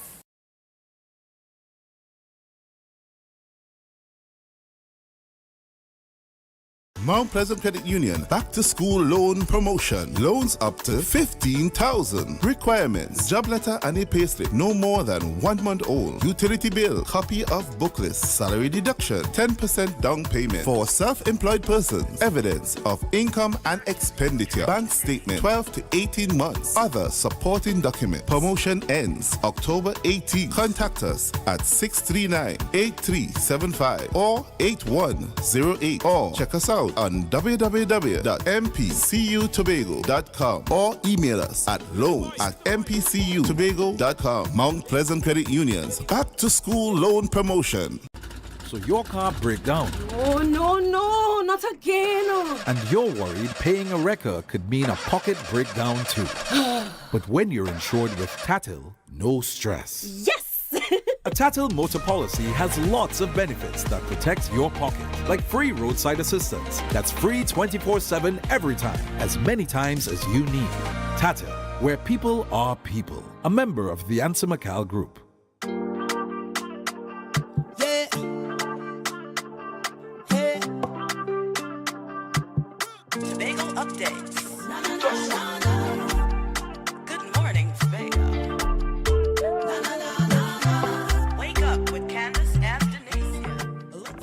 And welcome back to Good Morning Tobago on Tobago Updates, viewers. Yes, we are coming to you live from the Food Hub in Shore Park, where we are getting ready for the World Food Day activities. I know this is something that you all look forward for every year. and we have all the details with you. And joining me this morning, it's my pleasure to introduce you to the Assistant Secretary in the Division of Food Security, Natural Resources, the Environment and Sustainable Development, Mr. Nigel Tate. Good morning and welcome to you. Pleasant good morning, Candice. Pleasant good morning to all the viewers of Tobago and Trinidad and those who view in worldwide. Pleasant good morning. So, Mr. Tate now, I mean, he has special responsibilities when it comes to fisheries, Department of Fisheries and so on. So if you have a problem with fish, this is the man that you have to go to, right? But so I'll be getting into the theme for this morning, and it is what is life, what is food, leave no one behind. That's right. And certainly fish has everything to do with water. So right. So tell me about just, do we have any data in Tobago as to how much fish our fishermen are able to catch daily or monthly or yearly? Yes, the Department of Marine Resources and Fisheries, we do have data collectors. Them go by most of the landing sites every day, and they do collect data as to how much fish is being collected and type of fish also that are being collected within the Tobago space. And what can you share with us from that data? Well, so far, we have plenty dolphins, of course. We have redfish, we call some of us call it red snapper, right? So we have a variety of fishes but as we catch, everything comes seasonal, right? So yes, we do have a variety of fishes being catch every day. Now, I know one of the major concerns for a lot of the fishermen around Tobago is that of the facilities where they are, the boats and their vessels being stolen, their equipment being stolen. They're continually hampered by that. But what is the division doing to ease their troubles? Okay. Up to recent times, as far back as a month to 2 months ago, we received information that some vessels were being tampered with and per-person engines were being stolen, right? What I would advise fishermen of Tobago, come to the division, register your vessel, register your engine. If you register your engine, you will have a rebate, right? Terms being stolen and engines being stolen, we have engaged with the TTPS to give us some assistance in those areas, and right now we are thinking about putting cameras in some of the landing sites so we could have a view of things, so to speak, as to see who are the persons who actually come and interfering with the fishermen and them vessels. Another thing that's been a major concern for fishermen for a few decades now is that of how do they get fuel onto their vessels? Because right now, our fishermen are acting illegally because you're not supposed to take fuels in your jerry cans and so on, tote it in the back of a truck and take it to the boat. You're not supposed to do that. You're supposed to be able to fuel up on a jetty. But in Tobago, we don't have those facilities. Has there been any conversation with the relevant authorities and central government towards fixing that? Yes, we are having conversations right now to have a station, most likely at Palatavia, right? So the fishermen could go to fish up at Palatavia and actually get gas to fuel their vessels, because it is illegal to really fill a jug and traverse from one point to another point. It is legal, but we don't have a station in Tobago, close to a jetty where the fisher folk could actually go and get their fuel, so to speak, right? So, I mean, so we can expect something pretty soon? Yes, the conversation right now is taking place as we speak, yes. So hopefully in the near future we can have something like that in the Palatavia area. Tell me what's going on with the division and the fishermen in terms of getting more out of our fishing industry. I mean, Tobago has a very large fishing industry as it is, but, you know, to sort of regularize it, you know, make it, take it on a more commercial scale, what's been going on? Okay. Well, Tobago have approximately 17 fishing associations, right? We have 2 associations that are basically Alpha, which everyone basically is aware of, and then we have a recently registered one in Tufa, right? What we are trying to do is try to collaborate most of these fishing associations and trying to see if we could more get into long line fishing at this point in time, right? But it has to be a collaborative effort from each association, right? So that as the team of our motto of our team said, leave no one behind. Yes. So we are asking all fisher folk whose fishing association right now is basically kind of dormant. We're asking you all right now to regroup, get yourself together, because the fishing department, fishing industry in Tobago, we are intended to move forward. And right? give me an idea, what's the vision like for moving forward? What is that going to look like? The vision is to benefit all fisher folk, all Tobago persons interested in fish, eating fish. You know, it is a benefit. It is something to benefit everybody in Tobago. Any specific goals you guys are looking at? Well, our main goal right now is trying to get everybody on one level head. Okay. Right, all the association them, let them come together, let us formulate a good body, so that we could put things together so that it will be beneficial for all. Mm-hmm.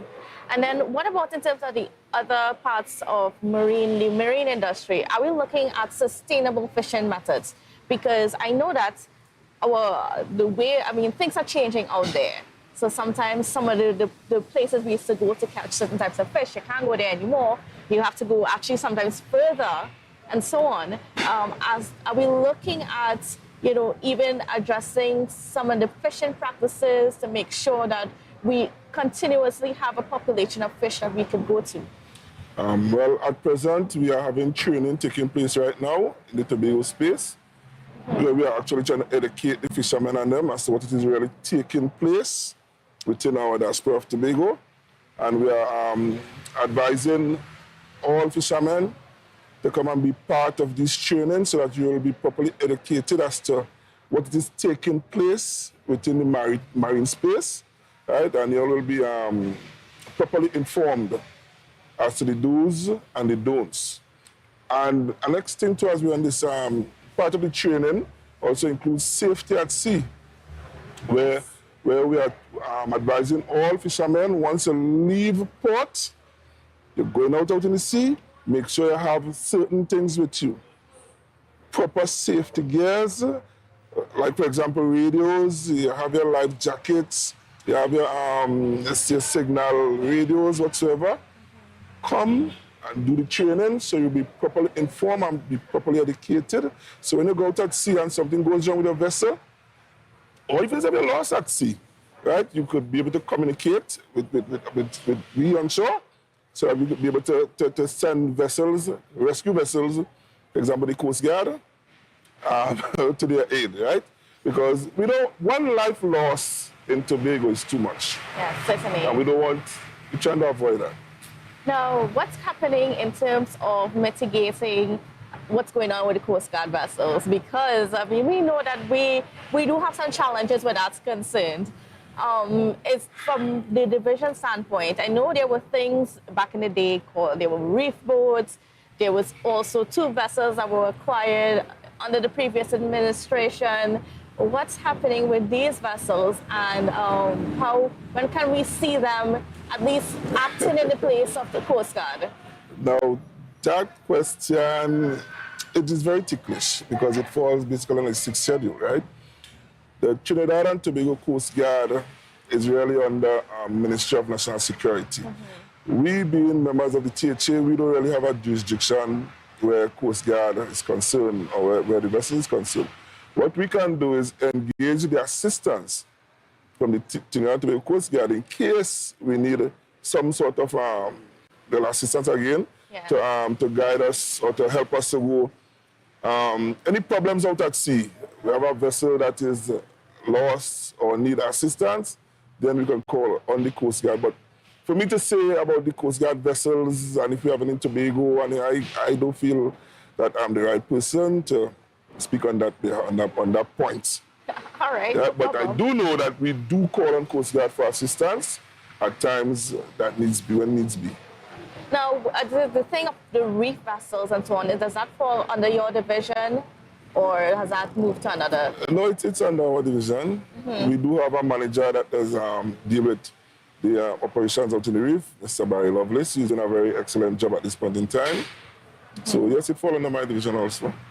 Now, are we also trying to push different types of fish, the consumption of different types of fish? And I'm speaking here in terms of lionfish, because I remember, I think it was back in 2013, 2014, we started seeing it in our waters, and now it's very prevalent.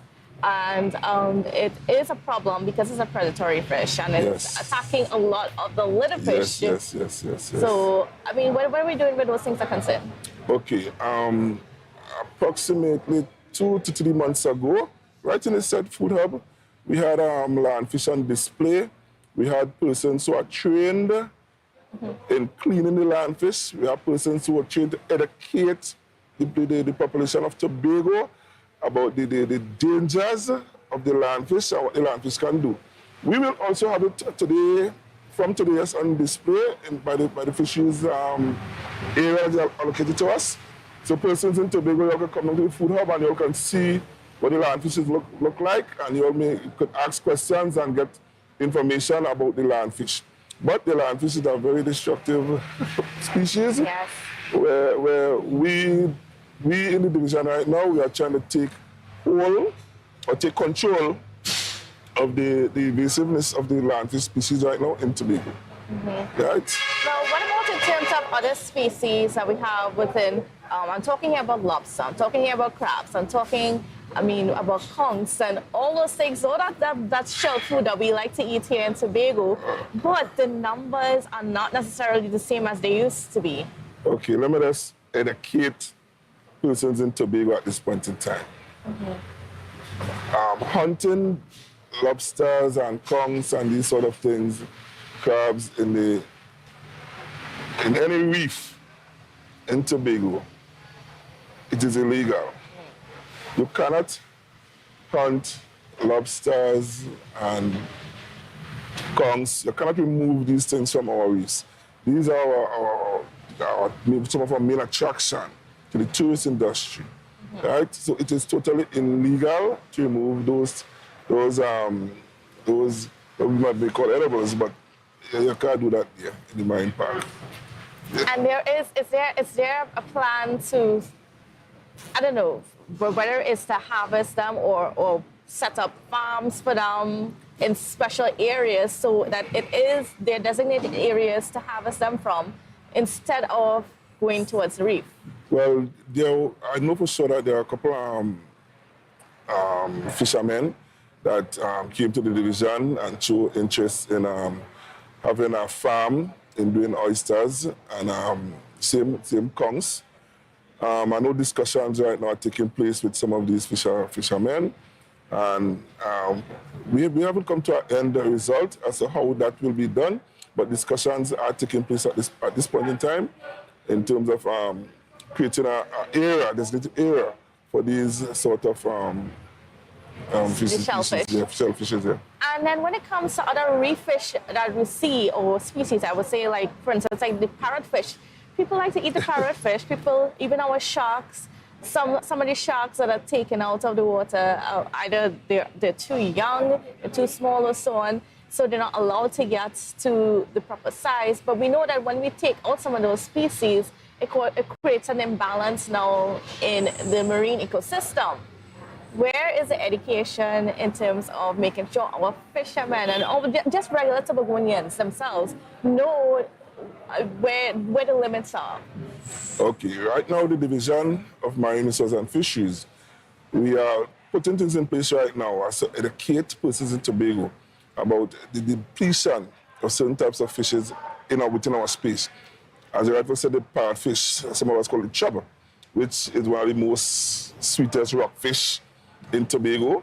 We are trying to educate persons now within the space that we are having a depletion in these types of fishes. And also the baby sharks, right? When you all go, fishermen, when you all go out there especially mostly divers, we are asking you all please to leave those fishes, give them opportunity now to reproduce, and we can have more of these fishes back in our space again. But conversations also is being held right now within our division to help educate persons in Tobago about the depletion of those type of fishes that actually has been mainly in rocky areas, reef areas, and these sort of things, right? All right, and as we wrap up this conversation, I just wanted you to speak to just the goals for the division when it comes to the fishing industry for this year. This year? Well, again, I'm going to say that the division right now, we are trying to bring all associations in Tobago on one head, right? Because in going forward, we have to get everybody on board with us. It is not about one person or one team or one group. It's not about that.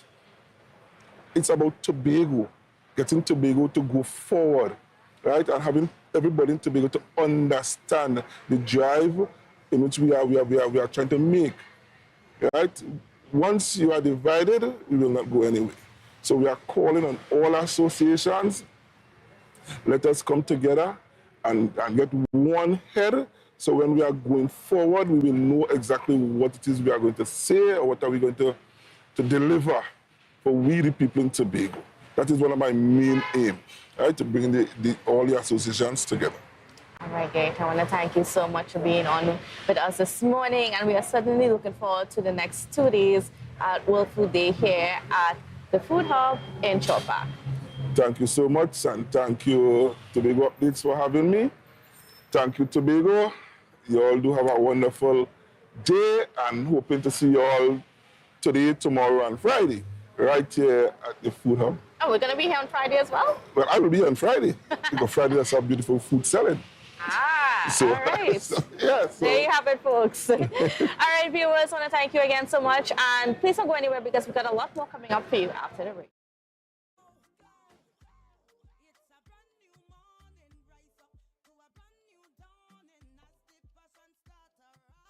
The energy filled the skies. I say, thanks a favor to wake up and hear me neighbor. 60,000 people strong, and the vibes is never wrong. We are beauty, we are power. We are people in the sun. We are beaches, we are rivers. We are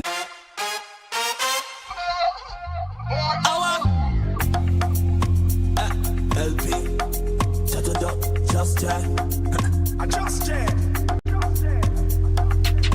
Any drink at the bar, give me plenty. Calibre liquor shot at the century. No. Now the things start. Fill up me drinks to me heart and me essentials. The countdown is on For the greatest carnival weekend in the world. It's time for Tobago Carnival. Friday, October 27th. to Sunday 29. Come witness the release of the revelry and the ritual of the road in Tobago. This our wee carnival. This is our wee carnival. It's time For Tobago Carnival, ready yourself for the ritual of the road. Log on to welcometobago.com for more details. Tobago Carnival, Friday, October 27th. To Sunday 29th. Tobago Carnival, Caribbean Vibes presents Tequila Sunset. Tequila Sunset, October 27th. Scarborough Esplanade from 3 p.m. to 11 p.m. It's a cooler fete like no other. Bring your squad and we'll take care of the vibe with your top TNT and New York DJs, surprise guest artists. Tequila Sunset will be an epic event you will never forget. Early bird tickets are $199 TT or $30 US. Get your tickets online on islandetickets.com or frontlineticketing.com. For more info, call 475-6218 or 754-7344 and New York 917-561-9742. All drinks must be in plastic bottles and no ice or chaser allowed. Tequila Sunset, October 27th, Scarborough Esplanade. Loving gives me fever. I feel like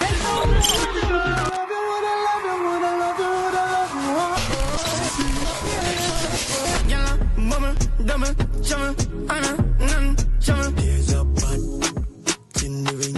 Sha-la-la-la-la. There's a bud in the ring. Sha-la-la-la-la. When they don't know she might blaze a sharp like a razor. I'm going to be in Tobago. Tobago Carnival. Last lap, October 30th. October 30th for last lap. Yeah, my boy going to be representing Jamaica. Barbados. From the Bahamas. We're going on a Grenada inside that Tobago. We coming.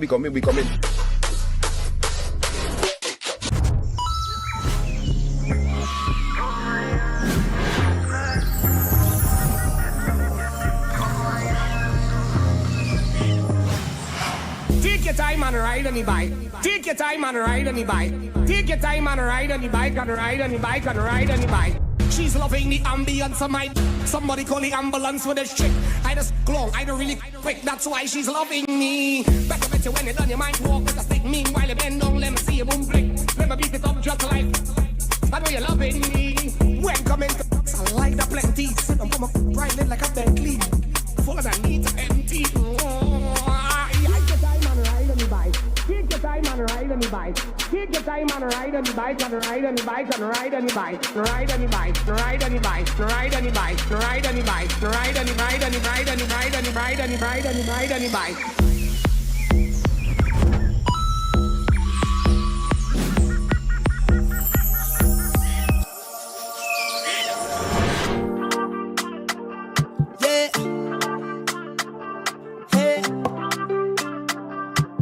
Tobago updates. Good morning, Tobago. Wake up with Candace and Denise. Let's go. It's a Good morning, Tobago. On Tobago updates. We are coming to you live from the Food Hub in Shore Park, where we are getting ready for World Food Day. And I'm going to be joined right now by Dr. Paul Crooks. You know him as one of our best veterinarians on the island. And he's, of course, we're also working along with the Division of Food Security, Natural Resources, the Environment and Sustainable Development. So good morning and welcome to you. Good morning. I know the name of the division is a mouthful, but It's always tough. I'm happy to be here. That's great. Now, we are here for World Food Day, and there are some things that are in place. So I wanted to just, first of all, get into the logistics as to what's in place for those who are looking on and are planning when they are going to come. Because, like I said, this is something that people look forward to all year. Okay. So with this year's World Food Day, we are asking that people enter from the side by Shore Park Cultural Complex with the roundabout. We are maintaining a one-way.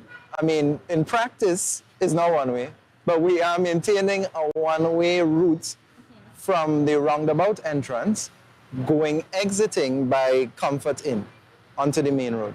So it may seem inconvenient, particularly for vendors, suppliers who need to frequently come in, but that's the way that we can maintain safety, because we have to ensure we have a pathway for emergency vehicles to pass at all times. So we couldn't not do that. So as far as members of the public will go, if you're coming and you're not a supplier, you're not a vendor, you're not setting up a booth, we're going to ask that you park at the Shore Park Cultural Complex and you cross the road. We will have a police presence to guide and be safe. Larger maxis and so on are able to come in, offload. If you bring 20 school children or whatever on a field trip, you can come in, offload the children, but you still have to leave the venue to park somewhere else at the Shore Park Cultural Complex before returning to pick up the children at the necessary time. So that's one of the things. And of course, it's a little bit different this year, especially because the location is different. The Food Hub in Shore Park and not at the parade grounds in Bacalet where it was traditionally held. Of course, there are some reasons, and one of that is the giant African snail, which means that plants, you know, that's one thing that people look for on World Food Day. They may not be able to get the plants that they usually look forward to getting. Yeah, so with this year's World Food Day, we are doing something different, as you alluded to. We have a particular event, a horticulture market, for the sale of plants. We've had some vendors who already come with plants, and we've had some friction with trying to enforce the rules. But the reality is that people have been moving plants and animals, but particularly plants, around and moving disease-causing agents, germs, pathogens, from site to site. So we've been seeing plants here that were brought against the rules, where persons would have put bait for the snail, put bait for wood ants in the plants. We've seen that. So it is not that the persons who are bringing these plants are not aware. They're clearly aware that the plants are infested, but they are still bringing the plants regardless. So we are asking people to please comply with the rules, because the reality is we don't want any member of the public to come here, be exposed to something, and then carry it home to their home gardens or whatever. Because the reality is, this is how we are going to actually harm our food security and sustainability in the years to come. Because we are trying to ensure that people can feed themselves. If you consider the cost for giant African snail alone, if your site is infested and you're at the point where you're shrugging and you're saying, oh, well, I guess I just live with them now. If you're at that point, you are buying snail bait.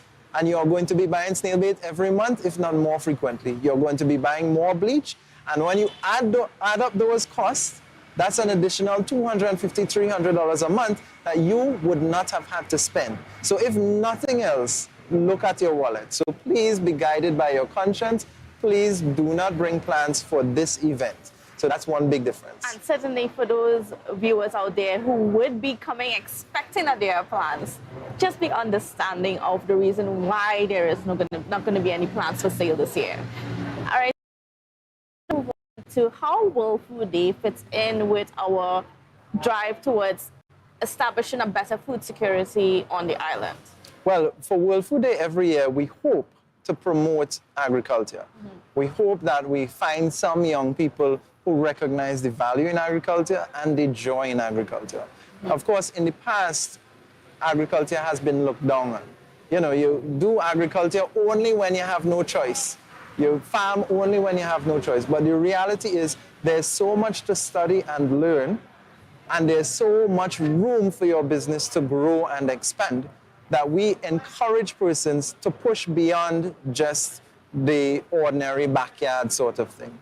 And now with the newer technologies, like we have aquaponics and hydroponics on display, with those newer technologies where you build vertically, where you use less soil, with those sorts of technologies in place, you are looking at the possibility of producing more food per unit area, producing more food in an urban area. And of course, the entire world is moving towards urbanization. Thankfully, in Tobago, we still have green everywhere we look. But is it going to be like that for the next 100 years? We don't know. And if we want to plan sustainably and we want to look ahead and say, how are we going to ensure that everyone is fed in the next 100 years, we have to look at building these practices. So what can people expect to see for this year? So first of all, we are officially open at 10 a.m. I don't know how high definition the definition is, but you all might see I'm very sweaty. I left here after midnight. I'm here at 7:30 and already up and down, up and down, up and down, trying to ensure everything is in place. We officially open at 10, but if you come here and vendors are set up, they will sell you. They're not going to tell you no. So we are here officially from 10 a.m. to 6 p.m. Our opening ceremony today is at 1 p.m. So 10 a.m. to 6 p.m. daily, today and tomorrow, and all members of the public are invited to attend. Again, you park at the Shore Park Cultural Complex, you cross over into the food hub area, you walk around, you see what you see, you buy what you buy, you line with who you line with, and then you can leave when you're ready. All right, and I mean, what are some of the challenges that you guys face in getting things prepared for this morning? There's a lot of challenges, and I'm glad you asked that question. Firstly, the parade ground site was the normal, you know, and accordingly we had site plans, we knew where all our flame vendors would go, we were able to realistically anticipate the demand, so we could place people where they needed to be. But here we had to be very creative in positioning persons. So people who would have had 10 by 10 tents for themselves last year, unfortunately, some of them have had only a table space. So now they have to also be creative, because we tried our best to accommodate everyone. So everyone who is normally part of World Food Day, we wanted to include. And so some people who would have gotten the tents, they're getting table spaces. So there's some compromises that have to be made. Additionally, some suppliers, when they came, they saw the stall, they didn't know what the stall would look like. So they see the stall and they're like, this is not really what I had in mind. So even with a site plan finally drawn up, there was still a lot of last-minute changes where we're trying to accommodate this one and move this one here. Maybe this person is willing to exchange. So all of that has been happening, so there are lots of challenges. But the good news is that this will be a learning experience for us. So in 2024 and beyond, if we're at the food hub again, we have a much better idea of the demand. The vendors have a better idea of the site, of the type of infrastructure, of the space that we have available, of the number of tents, so that everyone can better plan. But the reality in a lot of challenges. However, as always, we're overcoming those challenges. So when people come in at 10 a.m. to 6 p.m. today and tomorrow, there'll be wonderful product on display. Everything will be wonderfully set up. The vendors would have all been settled, and hopefully there are no plants with parasites for you to carry home. Certainly, we hope so. I mean, and you spoke about the hydroponics setup that's going to be on display, and it would have been nice for us to get some look at that right now. But what are some of the other things that we can look forward to? What are the other special displays that we can look forward to for this morning? Well, tomorrow. Right. So the highlights for children generally are the animals. So I don't want to downplay that. So we have wildlife on display as always. The wildlife area is a very large space. It's 8 20 by 20 tents. So I'm not going to do the math, but plenty square foot. So that area is going to have snakes and hawks and various type of reptiles and that sort of thing. Fantastic display, a zoo-like setup, but also children can interact with the animals. Not just children, adults too. If you've never touched a snake, this is your chance to do so. So the Wildlife Association has set that up for us in collaboration with, of course, some of our employees in the division. And then we have the livestock display, where we're going to have the blue ribbon animals. So we're going to have winning livestock, breed livestock from across the island. Small ruminants, sheep and goat, as well as rabbits and poultry. So those will be on display, and we're going to have a little petting area. Rabbits, children will be able to take out rabbits and handle them and pet them and play with them. So again, that level of interactivity is there. So the children will have the livestock and wildlife to look forward to, plus plenty snacks all over the place, local snacks, snow cones, all kind of nice food that children will love. There's a soft serve ice cream vendor, there's local ice creams, imported ice creams, coconut water, cane juice, all of that will be on display. Various types of punches to refresh if the day is hot. So all of that is on display as well. So all of that could appeal to adults and children.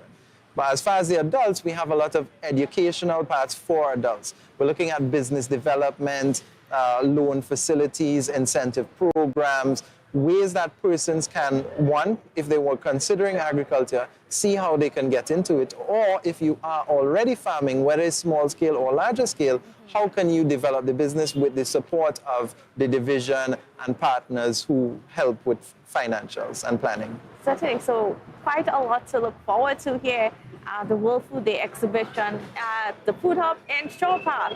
And, you know, looking forward, what are some of the things that you're hoping that some people, or just the general public, can go away from after they visit this morning?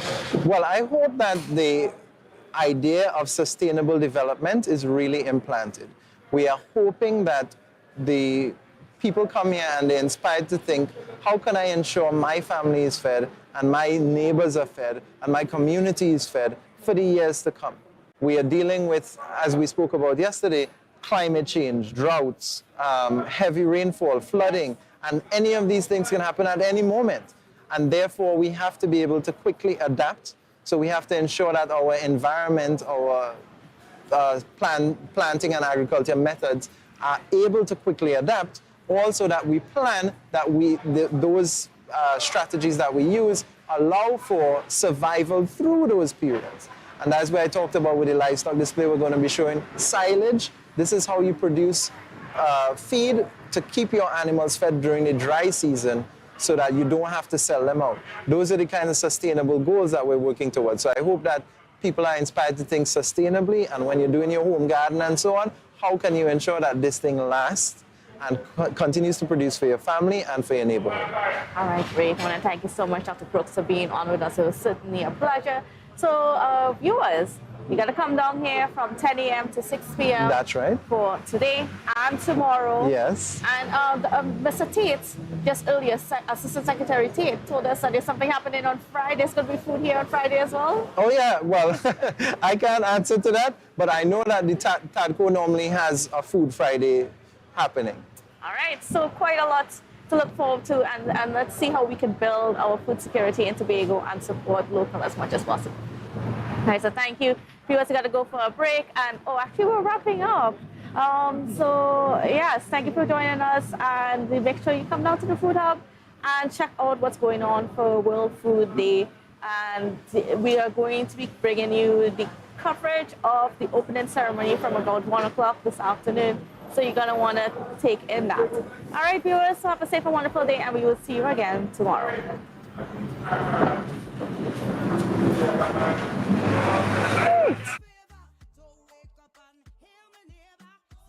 1,000 people strong.